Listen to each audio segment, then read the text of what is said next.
Speaker of the House announced a new committee today to focus on crimes committed by undocumented immigrants. The move comes as Speaker Dean Plocher is running for Missouri Secretary of State. Missouri Capitol Bureau Chief Joe McLean has more from Jefferson City.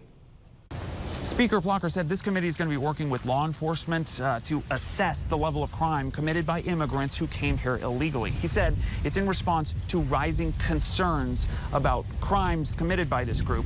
But what neither he nor any of the Republicans could show is that there is any rising rates of crimes.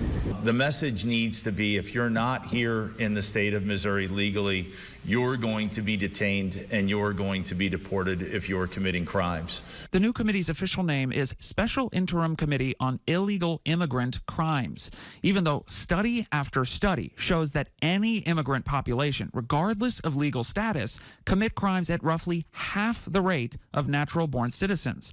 Plocher says he hasn't seen that data, but said citizens tend to get more outraged when hearing about crimes committed by this group. And people tend to be completely inflamed by the fact that when someone shouldn't be here legally in the first place or committing crimes, why are they even here? The purpose of this committee is to, one, identify to what extent illegal immigration is affecting the crime rate in Missouri. Secondly, to determine what it is we can do about it.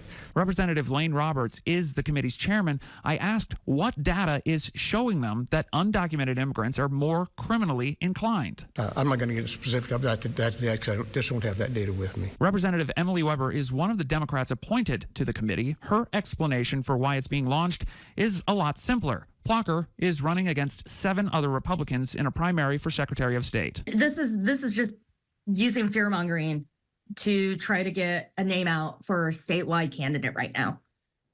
That's all we're looking at this point. She said that's clear by the fact that the committee meetings aren't happening just in Jefferson City. They're scheduled in different cities around the state. This is a topic that the Republicans are really good at pushing, and it's because they're the ones pushing it, not their constituents. The new committee is scheduled to hold its first meeting on July 11th. In Jefferson City, Joe McLean, WGEM News.